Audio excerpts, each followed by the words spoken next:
Hi there. Today I'm going to be giving you a demonstration of how to use plaster of Paris inside of a mold. Today I've actually got a long bone as my demonstration piece. And then some of the things you're going to need are, of course, plaster of Paris. You're going to need a release for the plaster, which can come in a form of like a cooking spray. It does not matter what kind you use, they all work just as well. You're going to need something to mix it in. You're going to need something to mix it with, and I don't remember if I said water, but you definitely need that too. Now, one little problem that I had before was I was actually putting the plaster into the bucket first, then figuring out the amount of water, and then just pouring whatever I could into what molds that I had.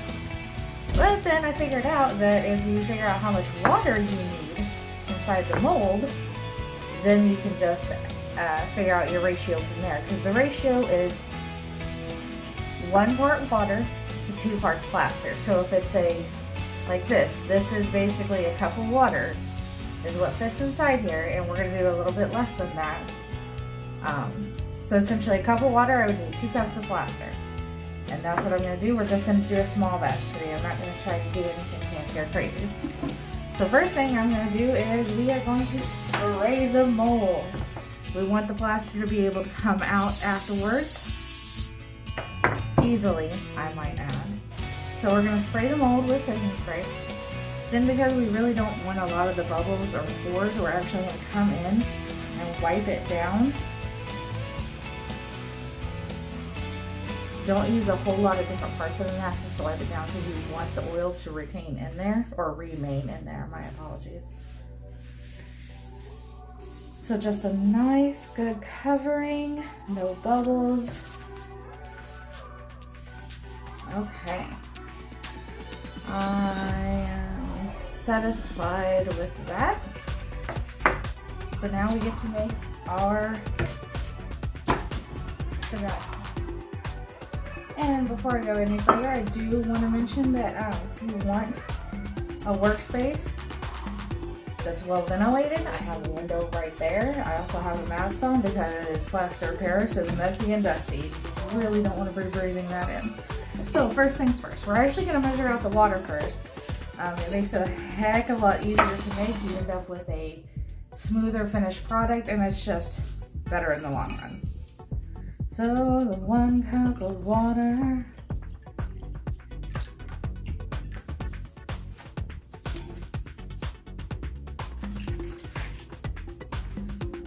Now that we have our 1 cup of water, I'm going to go ahead and use the same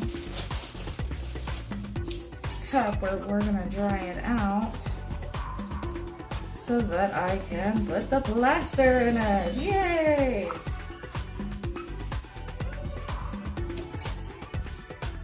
So now we are going to do 2 cups of plaster. And according to instructions, it's supposed to set for like 2 to 5 minutes. You don't want it setting for too long because it will start to harden, and then, it's not quite what you wanted. And you don't want to be able to put it in the water soon.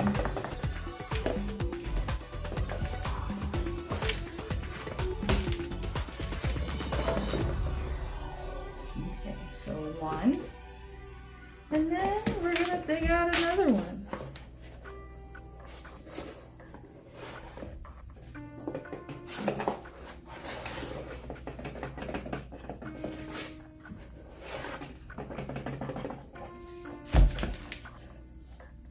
Okay, yeah, that's good enough.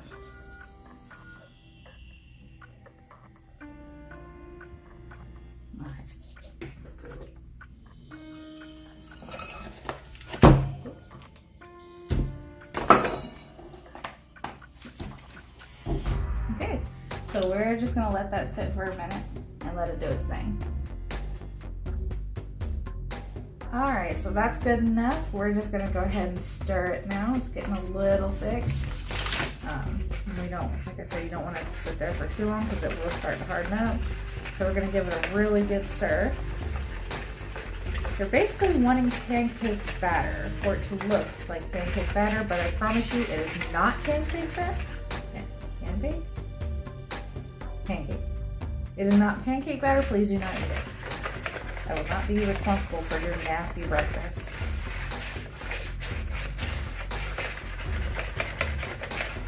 Alright, I am satisfied with that consistency, which looks so much better than the way that I was doing it before. I'm kind of sad, but no harm, no foul.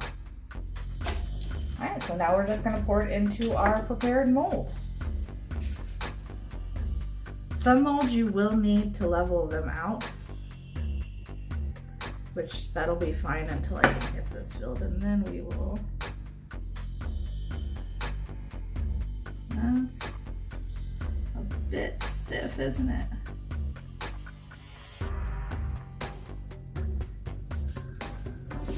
And this is also why I have this scraper, because we want to get as much product as we can into our mold. Ooh, not go off on the size of the mold though. I'm also gonna kind of smooth it out here. We really don't want a lumpy product.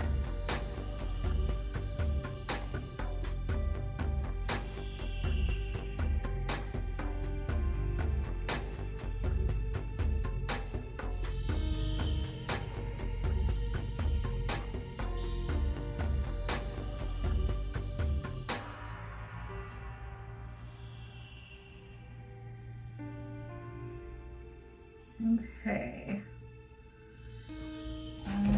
I'm just going to scrape out a little bit more into this one small section, just because it feels like it needs a little bit more, but I'm also going to try to keep the back as smooth as possible. So we do want this to be as flat as possible.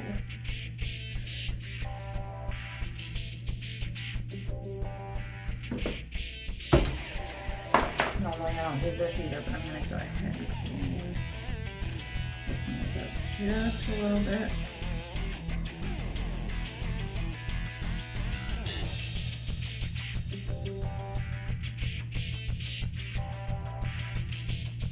So now I'm going to level it out with this. And we still have just a little bit of waste, but not much. It's pretty precise.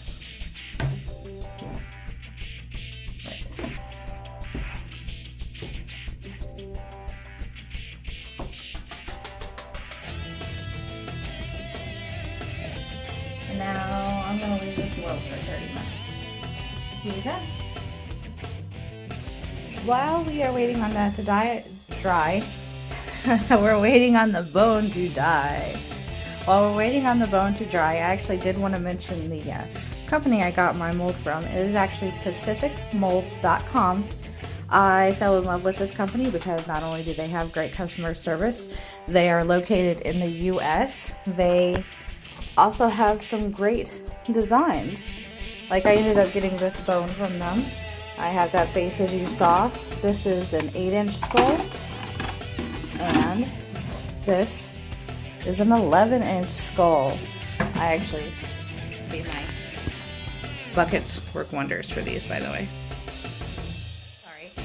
They actually have so many different molds on there that you can choose from, and they're adding more, and they're always looking at making newer designs. I've actually got some more coming up this Friday that I cannot wait for. Anyway, I just wanted to take a moment to mention them. They are fantastic. Check them out. Alright, this has definitely been more than 30 minutes. I think it's been like an hour. So we are going to go ahead and remove this from the mold. And this is the part that always makes me nervous, because eventually I'm sure that I am going to break one of my pieces or even one of my molds, and then I'll be very sad. So gently turning it over and then lightly pressing on it, the mold should release. Okay, I know what I'm doing wrong. Okay, so we have this bone here, right? But the thing is, I'm still getting, I don't know if you can actually see that. Yeah, you can. Still getting pores in here. Now, while this looks realistic for the bone, you don't really want that. What you actually want is for it to be smooth. And what I did not do is tap the mold once you have the plaster in it, and it's still in its liquid form. You can even add a little bit at a time.